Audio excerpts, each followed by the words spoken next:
नमस्कार, मैं ज्योति श्रीवास्तव। आप देख रहे हैं सी न्यूज भारत। खबर नर्मदा से है, जहां महाशिवरात्रि पर्व गांव-गांव में हर्षोल्लास के साथ मनाया गया।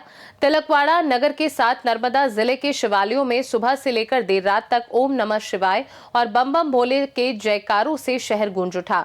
शिवरात्रि पर्व को लेकर तिलकवाड़ा के तिलकेश्वर मंदिर, मणिनागेश्वर मंदिर, मारुति मंदिर, विठल नाथ जी मंदिर के साथ नगर के शिवालयों में बड़ी तादाद में शिव भक्त उमड़ पड़े। मंदिरों में शिवलिंग पर दूध, पानी, शिरडी का रस और कल तिल का अभिषेक करने के साथ बेलपत्र अर्पण कर महादेव की विशेष पूजा की गई। शाम के वक्त मणिनागेश्वर मंदिर में मेले का आयोजन किया गया और रात के समय तिलकवाड़ा में भगवान भोलेनाथ की भव्य शोभा यात्रा निकाली गई।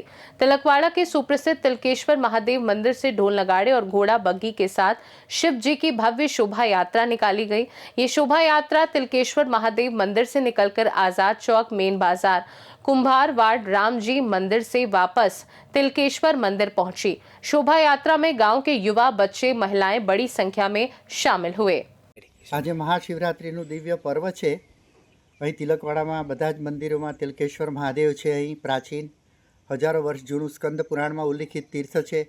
નજીકમાં મણિનાગેશ્વર મહાદેવ છે, નર્મદા મંદિરમાં છે શિવલિંગ, અને મારુતિ મંદિરમાં રામેશ્વર મહાદેવનું। બધી જ જગ્યાએ શિવરાત્રિનો મોટો ઉત્સવ અત્યારે ચાલી રહ્યો છે। બધી જગ્યાએ આજે સાંજે 5:04 મહાશિવરાત્રિ શરૂ થાય છે અને આવતીકાલે સાંજે 5:34 સુધી મહાશિવરાત્રિનું પર્વ અહીં ઉજવવામાં આવશે। અહીં અનેક ભાવિક ભક્તો ઉપવાસ કરીને ભગવાન શિવને પુષ્પોથી, બિલ્વપત્રથી, જલ ચઢાવીને, પૂજા કરીને, દૂધ ચઢાવીને આરાધના કરી રહ્યા છે।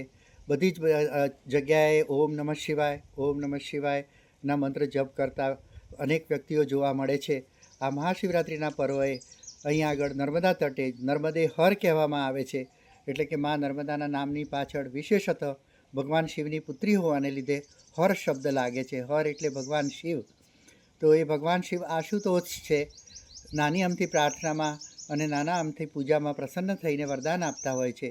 તે અહીં હજારો વર્ષથી જે પરંપરા ચાલી આવે છે મહાશિવરાત્રિની, એમાં નર્મદા તટે વિશેષ રૂપે અહીં ઉત્તરવાહિની માં વસેલ તિલકવાડામાં વધારે એનું મહાત્મ્ય એ રીતે છે, કારણ કે સ્કંદ પુરાણ જેવા પ્રાચીન શાસ્ત્રોમાં ભગવાન શિવના પ્રાચીન તીર્થસ્થળોનું, તિલકેશ્વર મહાદેવનું અને રામેશ્વર મહાદેવનું પણ સ્કંદ પુરાણમાં ઉલ્લેખ છે।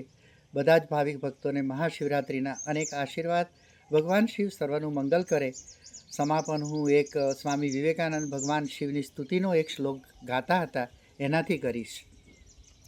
ગાત્રમ ભસ્મસિતમ सितं च हसितं हस्ते कपालं सितं खट्वांगं च सितं सितश्च वृषभः कर्णे सिते कुण्डले गंगा फेन सिता जटा पशुपते चंद्रः सितौ मूर्धनि सोऽयं सर्वसितौ ददातु विभवं पापक्षयं शंकरः। हरि ओम। ओम नमः शिवाय। हर हर महादेव।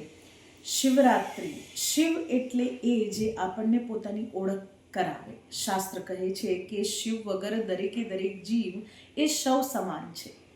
તો સૌ સમાનની તો ઓળખ કઈ રીતે હોય? આપણે કહીએ છીએ ને કે નનામી, પણ એ નનામીને જે નામ મળ્યું એ કયા કારણે મળ્યું, કેમ આ પૃથ્વીલોક પર આ સ્વરૂપ મળ્યું અને શું પ્રાપ્ત કરવા માટે આપણે આવ્યા છીએ, એનો પથદર્શક એટલે કે ભગવાન મહાદેવ। અને એ ભગવાન મહાદેવની આરાધનાનો આ સુંદર દિવસ એટલે મહાશિવરાત્રિ। આજના દિવસે ઉપવાસ કરીને પોતાની ભૂખ ઇન્દ્રિયો ઉપર કંટ્રોલ કે વિજય પ્રાપ્ત કરવાનો છે। સાધના કરીને આ ચંચળ મન કે જે અહીંયા ત્યાં ભાગ્યા કરે છે એને શાંત કરી શિવમાં લગાડવાનું છે। અને કહેવાય છે કે શંકર સહજ સ્વરૂપ તુમ્હારા લાગી સમાધિ અખંડ અપારા। જો સમાધિસ્થ થવું હોય ને તો શિવની શરણ લેવી પડે। એટલે આજના દિવસને વધુમાં વધુ સાધનામાં વ્યતીત કરો અને ભગવતીમાં નર્મદાના પાવન કિનારે સ્થિત શ્રી અર્ચનાધામ શ્રી રમણેશ્વર મહાદેવ મંદિરના પ્રાંગણમાં પણ આજે અમે સર્વ સાધનામાં જોડાઈ રહ્યા છે। એના સાથે સાથે દરેકે દરેક સમાજના એક એક મનુષ્ય માટે પ્રાર્થના કરી રહ્યા છે કે એ પણ આ ચંચળ મનને કંટ્રોલ કરીને शिवना जेम सहज समाधिस्थ थाय।